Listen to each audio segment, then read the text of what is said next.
안녕하세요. 장연구소의 장엘리입니다. 함께 또 진행을 도와줄 장유진 캐스터 자리해 주셨습니다. 어서 오세요. 네, 안녕하세요. 캐스터 장유진입니다. 네, 방긋방긋하는 게 어느덧 금요일이 됐다는 생각이 드네요. 맞습니다. 네. 장유진 캐스터 금요일 또 주말에 계획 좋은 거 있으세요? 지금부터 세워보려고 합니다. 아, 네. 그냥 집에서 주무시는 건 아니죠? 그럴 것 같습니다. 아, 네. 지금 날씨가 사실 이번 주에 조금 따뜻했잖아요. 맞습니다. 네, 그래서 주말 동안에 여러분들 좀 좋은 계획을 세우시지 않으셨을까라고 생각이 드는데 오늘 비 소식이 있었다가 비 소식이 없어졌다가 다시 비 소식이 생겼다가 이러는데 하늘을 보니까 오늘 아침에 출근할 때 보니까 왠지 눈이 올 것 같다라는 생각이 들더라고요. 저도 방금 똑같은 얘기를 했거든요. 네, 눈이 그러셨어요? 내리지 않을까라는 네. 생각을 했는데 네.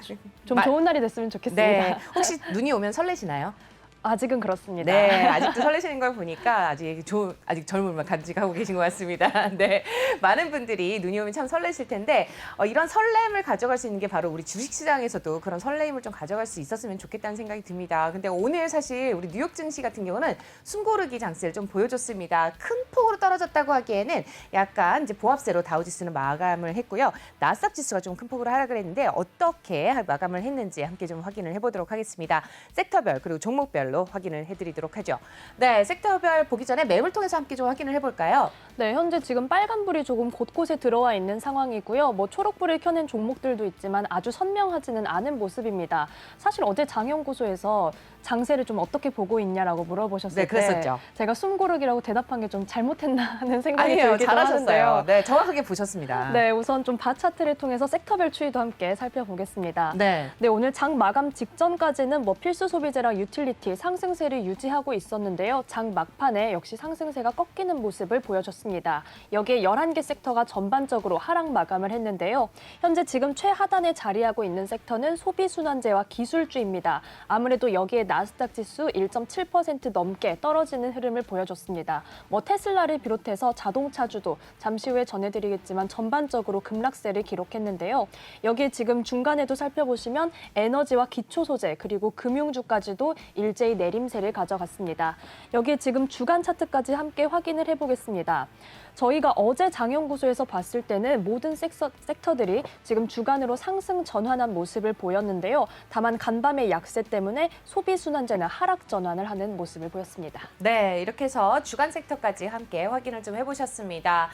지금 앞서서 이제 숨고르기 장세 얘기해 주셨는데 그만큼 좀 가파르게 달려오지 않았을까 싶습니다. 앞서서 전해드린 것처럼 3일 연속 좀 달려오는 그런 흐름을 보였던 뉴욕 증시입니다. 아무래도 너무 빠르게 달리다 보면은 살짝 숨이 차오르기도 하고 그런데요. 오늘은 약간 살짝 쉬어가는 만큼 또 너무 또 급하게 또 마음을 이렇게 막 이렇게 올랐다 내렸다 이렇게 하지 마시고 살짝 쉬어가면서 다시 한번 포트폴리오를 점검해 보는 그런 시간을 가져가시면 좋을 것 같습니다. 12월인 만큼 또 내년에는 어떤 종목들이 상승하게 될지 저희 장연구소를 통해서 그리고 저희 오프닝벨을 통해서 확인해 보시면 좋을 것 같습니다.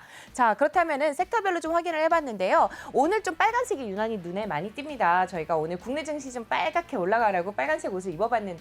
그만큼 또 뉴욕 증시는 저희 옷 색깔과 비슷한 흐름을 보여줬습니다. 우선 반도체 쪽이 좀 빨간색을 유난히 많이 켰네요. 맞습니다. 아무래도 엔비디아도 지금 4% 넘게 탄력이 떨어졌고요. AMD도 역시 5% 가까이 내리는 흐름을 보여줬습니다. 아무래도 지금 앞서 김기성 앵커께서 자세히 짚어주신 것처럼 주간 실업수당 52년 만에 최저치를 기록했다 이런 소식이 나오면서 다음 주에 있을 FOMC에서 어떤 조기 긴축에 대한 그런 분위기가 계속해서 나오고 있습니다.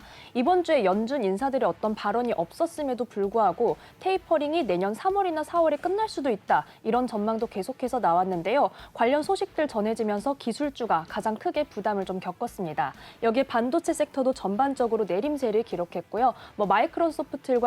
마이크로소프트와 애플을 비롯해서 전반적으로 빅테크도 보합권에서 움직이는 모습을 보였습니다. 네, 마이크로소프트가 0.56% 하락을 하면서 가장 큰 폭의 하락. 그다음에 아마존도 굉장히 많이 빠졌습니다.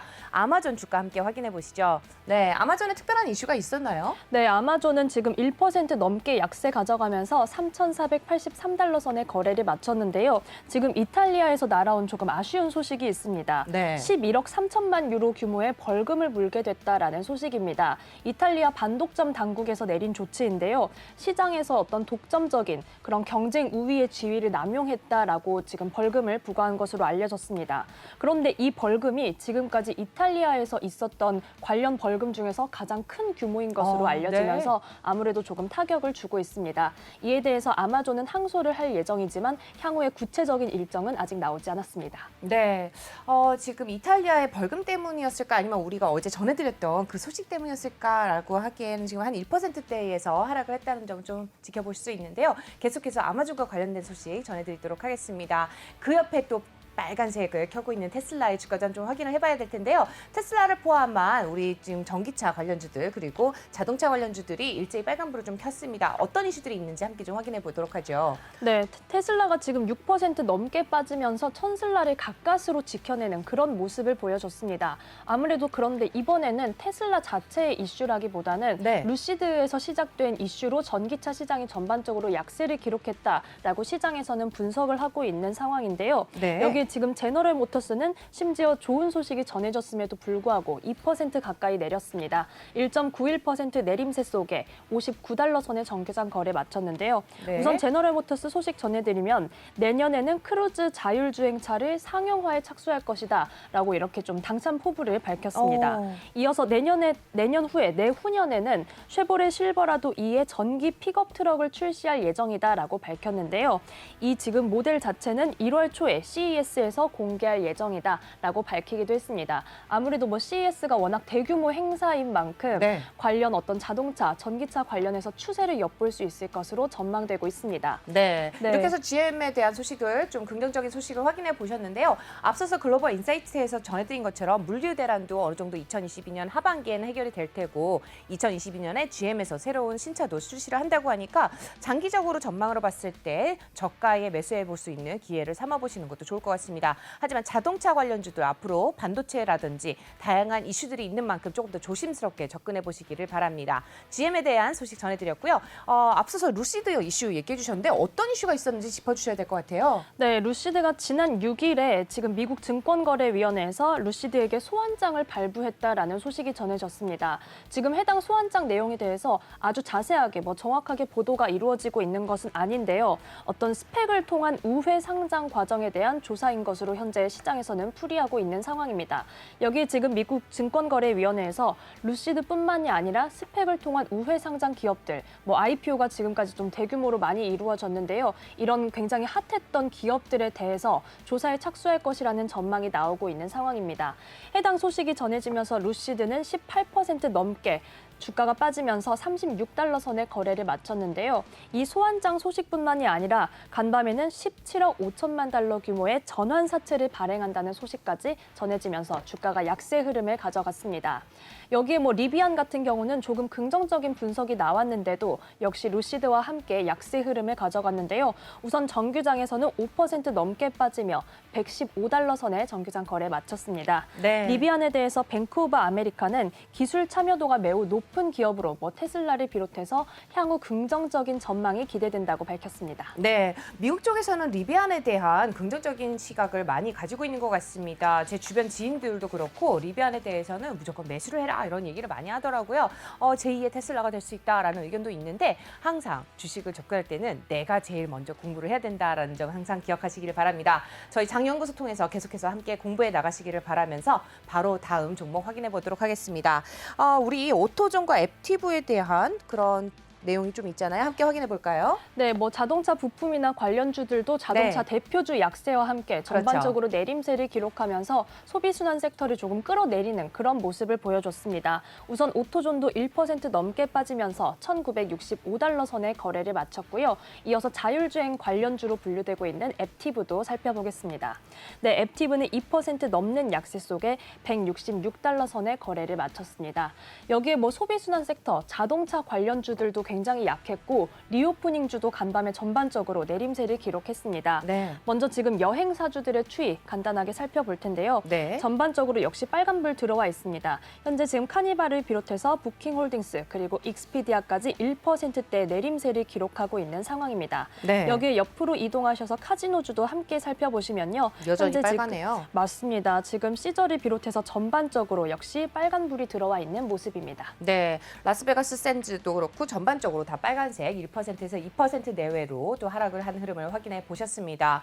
자, 여러분들 요즘에 맥도날드에서 그 양상추를 안 넣어주잖아요. 맞습니다. 그래서 그럴까요? 지금 파란불을 유일하게 켜고 있습니다. 네, 맥도날드 확인해 보겠습니다. 네, 지금 맥도날드가 사실 뭐 여러 가지로 좀 네. 풀이를 할 수 있을 텐데요. 소비순환 섹터가 전반적으로 약했음에도 불구하고 그렇죠. 그래도 지금 레스토랑 섹터는 조금 주가가 선방하는 모습을 보였습니다. 뭐 약세 흐름을 가져간 종목들도 1% 넘게 내리지는 않았고요. 50년 만에 처음으로 노조가 생겼다고 소식을 전해온 스타벅스도 네. 0.77% 내림세 속에 115달러 선의 정기장 거래를 마쳤습니다. 여기에 맥도날드는 1% 넘게 오르면서 52주 신고가를 경신하기도 했는데요. 우선 지금 5년간 2억 5천만 달러의 저비용 단기 차관을 가맹점에 제공할 것이다. 네. 이런 소식을 밝히기도 했습니다. 전 세계적으로 가맹점을 계속해서 모집하고 있고 또한 어떤 메뉴 등의 개발 노력을 확대할 전망이다라고 이렇게 계획을 밝히기도 했는데요. 맥도날드 사실 굉장히 좀 양상추 이런 이슈들도 있었고 네, 그렇죠. 공급망 관련 이슈도 있었습니다. 또한 지금 인력난도 사실 네. 레스토랑 섹터를 계속해서 괴롭히는 문제였습니다. 워낙 일이 힘들고 사실 워크라이프 밸런스가 좀 어렵기 때문에 가장 인력난에 크게 타격을 받는 섹터였는데요. 간밤에 주간 실업 수당이 크게 청구 건수가 감소했다는 소식도 긍정적인 영향을 미쳤습니다. 네, 맥도날드의 주가 함께 확인해 보셨습니다. 반면에 스타벅스는 좀 하락했다는 흐름 또 함께 확인해 보셨는데요. 얀브랜드도 함께 확인해 보시면은요, 같이 초록불을 좀 켰죠. 네, 맞습니다. 역시 1% 넘게 오르면서 133달러 네. 선에 거래를 마쳤습니다. 얀브랜드 산하에는 KFC 그리고 타코벨 등의 브랜드가 있는데요. 애틀랜틱 에퀴티스가 얀브랜드에 대해서 패스트푸드 섹터에서 가장 선호하는 종목이다. 이렇게 밝히기도 했습니다. 여기에 투자 등급은 기존의 중립이었는데 비중 확대로 상향을 했습니다. 여기에 목표 주가는 151달러를 제시했다는 점도 함께 전해드립니다. 네, 이렇게 상승의 흐름을 좀 보여준 이유가 있었던 것 같습니다. 여러분들 여전히 KFC 좋아하시는 분들 계실 텐데요. 얀브랜드도 관심 가져보시면 좋을 것 같고요. 이어서 살펴볼 종목들은요, 바로 실적 발표를 한 종목들이 있습니다. 함께 확인해 보겠습니다.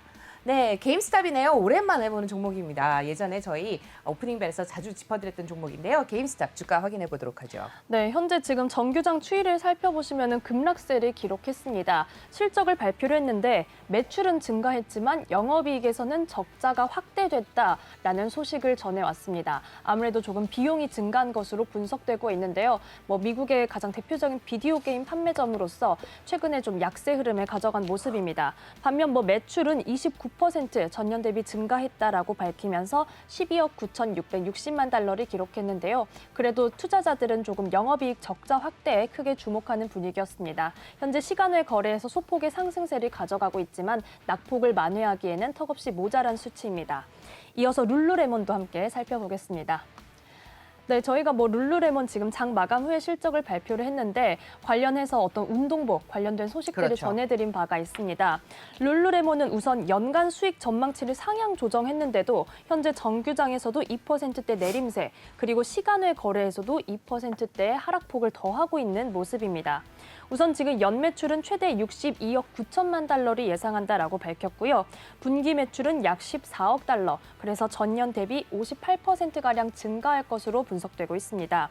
여기 영업이익은 46.7%, 당기순이익도 49% 넘게 증가했다고 보고를 해왔는데요. 이에 대해서 베어드는 최근에 판매 자료가 견고하기 때문에 투자 의견을 매수로 정한다라고 이렇게 분석하기도 했습니다. 하지만 지금 룰루레몬의 주가에 어떤 탄력을 불어넣지는 못하고 있는 모습입니다. 네, 조금 더 지켜보시면서 저가 매수의 기회를 노려보실지 아니면 너무 과매수 구간인지 조금 더 판단을 해봐야 될 것 같습니다. 운동복계의 샤넬이라고 하잖아요. 룰루레몬 맞습니다. 함께 살펴봤고요. 바로 이어서 살펴볼 종목 바로 펠로톤이네요. 네, 사실 뭐 펠로톤은 지금 실적 발표를 한 것은 아니지만 네. 룰루레몬과 관련주로 조금 준비를 했는데요. 사실 저희가 그 운동복 관련해서 네. 펠로톤과 룰루레몬이 소송 관계에 있다라는 그때 소식을 전해드렸죠. 전해드린 바가 있었습니다. 네. 그러면서도 또 룰루레몬과 펠로톤은 함께 집콕주, 뭐 비대면주로 좀 그랬죠. 꼽히기도 하는데요. 뭐 룰루레몬 같은 경우는 팬데믹 상황에서 사람들이 좀 편안한 옷을 찾다 보니까 소비가 증가했다. 이런 분석들이 나오고 있는 상황이었습니다. 또한 지금 펠로톤도 역시 대표적인 비대면주인데 룰루레몬과 나란히 지금 내림세를 가져갔습니다. 오히려 낙폭은 훨씬 더 컸는데요. 11% 넘게 내리면서 나스닥의 하락을 이끈 종목 중 하나로 꼽히고 있습니다. 네, 이렇게 해서 룰루레몬에 이어서 펠로톤의 주가까지 확인해 보셨습니다. 우리 바로 또 매부로 다시 돌아가 보도록 할 텐데요.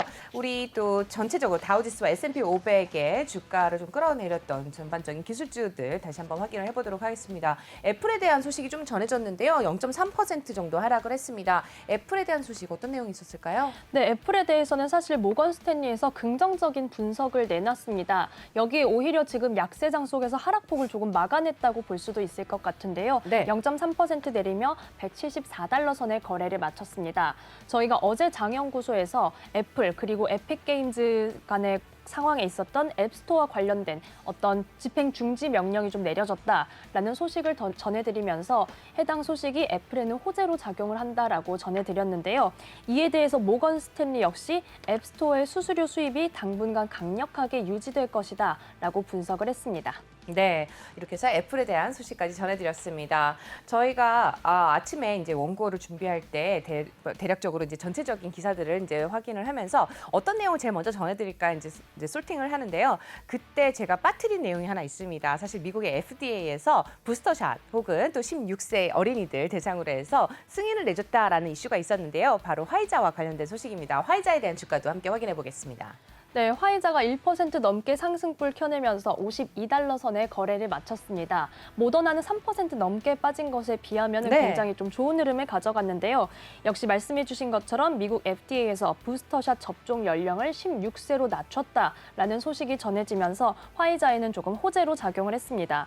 이에 대해서 웰스파고도 긍정적인 분석을 내놨는데요. 이러한 추가 접종이 확대되고 있고 또한 화이자에서 내놓은 치료제 덕분에 연간 50억 달러 넘는 이윤이 전망된다라고 긍정적으로 분석했습니다. 여기에 투자 의견은 비중 확대, 목표 주가는 60달러를 제시했다는 소식도 함께 전해드립니다. 네, 이렇게 해서 화이자 주가도 확인해 보셨습니다. 그 옆에 보니까 굉장히 녹색불을 강하게 켜고 있는 CVS가 보이는데요. CVS 주가 확인해 드리도록 하겠습니다. 네, 사실 네. 이번에 간밤에 헬스케어 섹터 네. 조금 선방을 하면서 지켜냈던 부분은 그랬죠. 사실 뭐 백신주보다는 전반적으로 보험사들이 좀 긍정적인 흐름을 가져갔는데요. 네. 특히 CVS는 연간 전망치를 높이면서 주가가 크게 탄력을 받았습니다. 4% 넘게 오르며 97달러 선의 정규장 거래를 마쳤는데요. EPS가 최소 8달러로 전망된다라면서 좀 이렇게 상향 조정을 했습니다. 또한 지금 배당금은 2달러 선에서 2.2달러로 소폭 상향을 했고요. 네. 자사주 100억 달러를 매입한다라고 발표하기도 했습니다. 그런데 지금 이런 배당금 인상 그리고 자사주 매입이 2017년 이후에 처음으로 이루어지는 것이라서 좀 더 투자자들이 반가워하는 그런 분위기였고요. 그렇겠네요. 여기 CVS 헬스는 향후에 새로운 서비스를 출시할 것이고 또한 사업 부문을 일부 병합하면서 선택과 집중을 할 것이다. 좀 이렇게 향후 포부를 밝히기도 했습니다. 안녕하세요. 내외경제TV의 장유진입니다. 저희 내외경제TV의 다양한 영상과 콘텐츠 잘 보고 계신가요? 더 많은 영상과 콘텐츠를 원하신다면 지금 왼쪽의 버튼으로 저희 채널을 구독해주세요. 저희 다시 보기 채널도 따로 있으니까요. 많은 관심 부탁드립니다.